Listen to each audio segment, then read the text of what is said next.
When you think about it, with time management, there are only two decisions you have to make, two questions you have to answer. And the first one is, what shall I do next? And then the second one is, how long should I spend on that before I then go on to the next thing?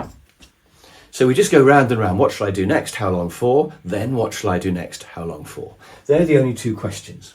And in traditional time management, what to do next is usually based on how urgent it is. And how long to spend on something is based on how important it is. So urgency is when you do it. Importance is how long you spend on it. So that's easy, isn't it? Except if you think about how that would actually work in real life. You would do all the most urgent jobs first. Urgent, urgent, urgent. And maybe they were important as well, so you'd spend quite a lot of time on them. Maybe they would be not very important and you'd do them quite quickly. But you'd basically just be doing all the urgent stuff. And you probably would never get round to the stuff that was important, but not urgent. Now, is there anything that's important but not urgent? And the answer is yes, pretty much everything that really matters. If you made a list of everything that you could do that would improve the quality of your life, everything on that list would probably be important and would probably not be urgent.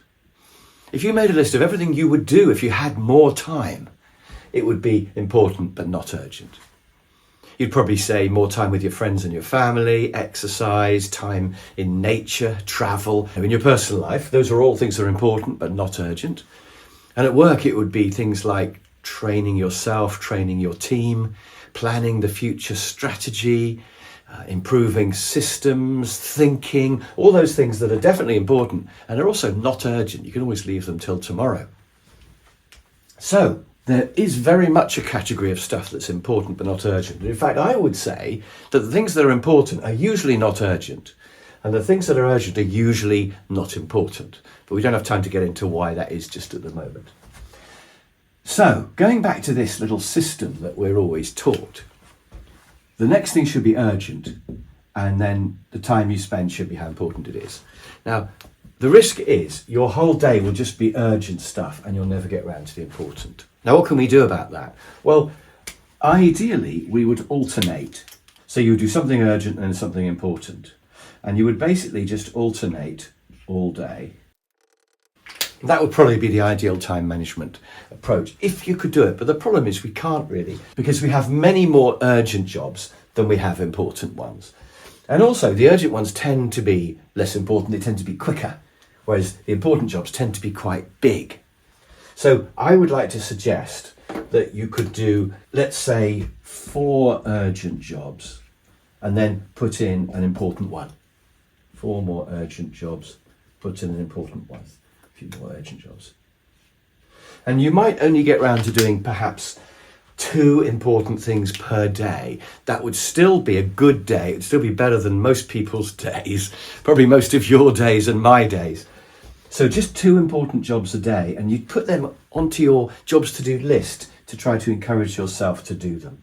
Mix them in. But really what's underlying all of this is the fact that we've got too much urgent stuff. So a good starting thought might be why.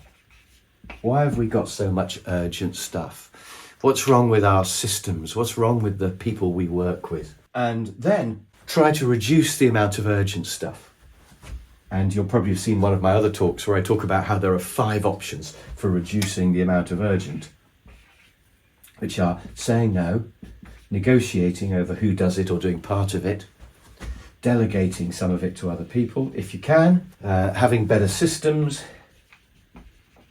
and being less fussy. Now, remember that we want to be fussy about the important stuff, but we're talking about unimportant stuff here. So for the unimportant stuff, we could be a bit less fussy about it, maybe sometimes. We could certainly have better systems just for automating it. With AI coming along, I think we're going to have many more ways to deal with the unimportant stuff. And delegating unimportant stuff should be absolutely what we do. You might not want to delegate the important stuff, but you could. But you definitely would want to delegate the unimportant stuff. and then saying no and negotiating. You wouldn't say no to important stuff, but you could definitely say no to unimportant stuff. So using these 5 methods, we could reduce the amount of urgent stuff. We could perhaps even get back to a world where half of the jobs we do are important ones. And since we'd spend more time on the important things, we might have perhaps 3/4 of our day working on important things, which would be fantastic.